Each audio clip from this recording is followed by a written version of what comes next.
गरीब मायका। मोहिनी के 3 बेटे थे। पति खूब अच्छा कमाता और बड़े घर के ऐश सब था मोहिनी के जीवन में। लेकिन एक चीज जो नहीं थी वो थी सुकून। मेरी बहन और मेरा भाई दोनों गरीब, लेकिन मैं मेरे पास तो नोट की बरसात है। तभी मोहिनी की बहन बीना उसके दरवाजे आ जाती है। अरे मोहिनी कैसी है? मेरे घर में ना सिलेंडर खत्म हो गया है। तेरे पास तो इतने पैसे हैं, भरवा देना मेरा सिलेंडर। पैसे जैसे ही आ जाएंगे मैं दे दूंगी। तभी मोहिनी का पति राकेश आ जाता है। क्या है बिना, ये अपने घर की परेशानी हम लोगों के घर ना गाया करो। तुम्हारी बहन को तुम लोगों पर तरस आ जाता है और वो पैसे देने लग जाती है। मुझे ये बिल्कुल पसंद नहीं है। ओ जीजा जी, नहीं, मैं तो वो बस अच्छा मैं चलती हूँ। बीना वहाँ से चली जाती है। उसके जाने के बाद अच्छा किया जो आपने सुना दिया। अरे न जाने क्या सोचकर मेरे घर आ जाती है कि जैसे यहाँ तो भंडारा भरा है। अरे कितना तो दे दिया। अच्छा जी जरा 1000 तो देना। वो बिन्नी दीदी है ना, उनके घर जा रही हूँ। उनका पोता हुआ है तो मुंह दिखाई दे दूंगी। हाँ, उन लोगों के आगे तो शो ऑफ किया करो। वो खुद को बड़ा अमीर शो करते हैं ना। दिखा दे कि तू भी किसी से कम नहीं है। हाँ जी, इसी के लिए तो जा रही हूँ। मोहिनी तैयार होकर अपनी बुआ की बेटी के घर जाती है, जहाँ उसके पोते का कार्यक्रम चल रहा होता है। वहाँ वीना भी आई होती है। अरे वीना, क्या जरूरत थी यहाँ आने की? तेरे घर पर गैस नहीं है तो वो भरा लेती। क्या करूँ मोहिनी, बुआ को बुरा लग जाता नहीं जाती तो। वैसे मेरे पास एक जोड़ा बच्चे का कपड़ा रखा था, वही अपनी चांदी के पायल के साथ देने जा रही हूँ। घर पर गैस थी नहीं, सोचा परिवार यहीं खाना खा लेगा, बाकी सुबह का सुबह देखा जाएगा। मोहिनी को बहन पर दया आ जाती है। वो पर्स से 1000 रुपए निकाल कर दे देती है। ले बिना, लेकिन पैसे वापस कर देना, तेरे जीजाजी हिसाब लेते हैं। मोहिनी भी क्या करती, गरीबी में बहन का सहारा ही उसके जीवन जीने का आधार था। फिर एक रोज, सुनिए, भाई के घर बेटी हुई है, मुझे माँ के पास जाना होगा। अरे उस घर में ना कूलर है ना एसी, कैसे रहोगी तुम? हाँ वही सोच रही हूँ कि अकेली जाऊँ, बच्चों को साथ ना ले जाऊँ। चली जाओ, लेकिन ये जो तुम अपने गरीब परिवार से मिलने चली जाती हो ना, मुझे बिल्कुल अच्छा नहीं लगता। पता नहीं मैं भी कैसे मैनेज करती हूँ, लेकिन क्या करूँ। मोहिनी भाई भाभी के घर आती है। मोहिनी कैसे आना हुआ? तू यहाँ हम लोगों के घर रह लेगी या फिर किसी होटल में रहेगी? क्या हो गया है माँ, मोहिनी को क्यों ऐसे बोल रहे हैं आप? अरे तू नहीं जानती अपनी ननद को, पैसे वाली है ना, तो ऐड कुछ ज्यादा ही है। मोहिनी को माँ की बात का बुरा नहीं लगता है, क्योंकि उसे पता ही नहीं चलता कि माँ उसे जली कटी सुना रही है।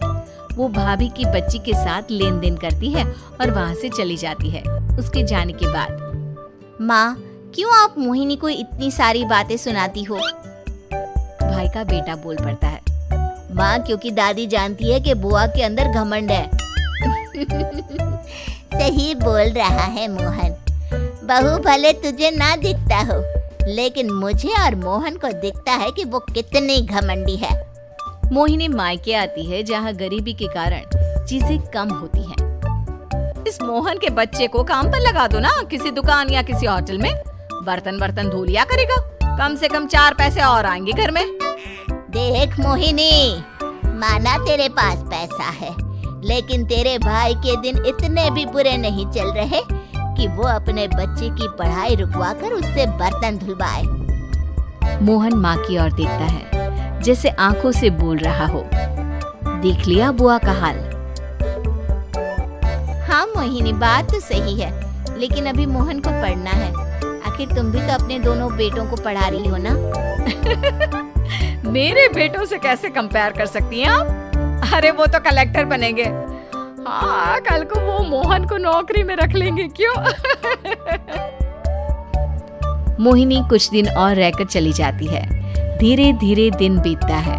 मोहन बड़ा होता है और कड़ी मेहनत से सफल भी हो जाता है। मोहिनी, माँ के जाने के बाद तो तुमने भाई भाभी के घर जाना छोड़ ही दिया, क्यों? वो क्या है ना, उन लोगों का घर छोटा है, मेरे बच्चे जाना ही नहीं चाहते। पर तुझे क्यों अचानक मायके की बात याद आ गई? यार, मेरा तो मायका है, भाई भाभी है, मेरा तो आना जाना लगा ही रहता है। हाँ, क्योंकि तुझे आदत है ना ऐसे छोटे से घर में और कम पैसे में रहने की। वैसे क्या खबर है आजकल मायके की अपने? अब वो घर छोटा और कम पैसे का नहीं रहा, क्योंकि मोहन तो बहुत बड़ा आदमी बन गया है। फिर क्या? मोहिनी भाभी को फोन करती है। मोहन किसी बड़ी कंपनी का मैनेजर हो गया है क्या भाभी? क्या ये सच है? हाँ मोहिनी दीदी, अब तो हम लोगों के गरीबी के दिन कट गए। आपके भाई ने कोई अच्छे कर्म किए होंगे जो हम लोगों का बेटा इतना अच्छा कमा रहा है। देख लो भाभी, पहले भी आपने कई गलतियां की थी, आप थोड़ा संभल कर चलना। भाभी को मोहिनी की बात समझ में नहीं आती कि वो क्या कहना चाहती है। फिर एक दिन वीना मोहिनी से कहती है, मोहिनी, हमारा भतीजा मोहन अच्छा कमा रहा है, क्यों ना मैं अपने बेटे की नौकरी के लिए उससे बात करूं? अरे बुआ का बेटा है, ये सोचकर मदद तो करेगा ना? हाँ हाँ, क्यों नहीं करेगा, उसके बुरे दिन में तो हम भी खड़े थे। मोहन को वीना फोन करती है और अपने बेटे की मदद करने की बात करती है। हाँ हाँ बुआ, क्यों नहीं, आप सिद्धार्थ को भेज दें, मैं अपनी ही कंपनी में उसकी नौकरी करवा देता हूँ। दिन बीतते हैं, अब वीना के हालात भी अच्छे हो जाते हैं। क्या बात है वीना, तूने भी कार ले ली, वो भी इतनी अच्छी?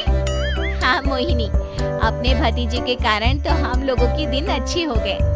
उसने सिद्धार्थ की नौकरी लगवा दी है, वो भी शानदार। ठीक है, लेकिन पैसे ख्याल से खर्च करना। वो क्या है ना, पैसे आने आसान है लेकिन संभालने मुश्किल। मोहिनी घर पर अपने पति से बात करती है। देखो ना, सबके पास पैसे हैं। एक वक्त था जब मैं ही अमीर हुआ करती थी। लगता है कि ज्यादा दिन नहीं रह पाओगी। मेरी नौकरी को कुछ साल ही बचे हैं और तुम्हारे दोनों लड़के निकम्मे हैं। उन लोगों को बोलो ना कि नौकरी करे। तभी वहाँ मोहिनी के बेटे भी आ जाते हैं। अरे हमें क्या मोहन समझा है जो दिन रात गधे की तरह काम करते रहे? खैर, दिन फिरते हैं और मोहिनी के पति की नौकरी भी खत्म हो जाती है। मोहिनी क्या करे, थोड़े से पैसे में गुजारा नहीं हो रहा है। तो क्या करे, मेरी समझ में कुछ नहीं आ रहा। मोहन को बोलो ना कि वो इन दोनों के लिए नौकरी देखे, जैसे सिद्धार्थ के लिए नौकरी देखी है। मोहिनी क्या कहती, उसे अपने वो दिन याद आ जाते हैं जब उसने भाभी से मोहन को नौकर बनने की सलाह दी थी। क्या हो गया, क्या सोच रही हो मोहिनी? यही कि वक्त कभी भी किसी का भी पलट सकता है।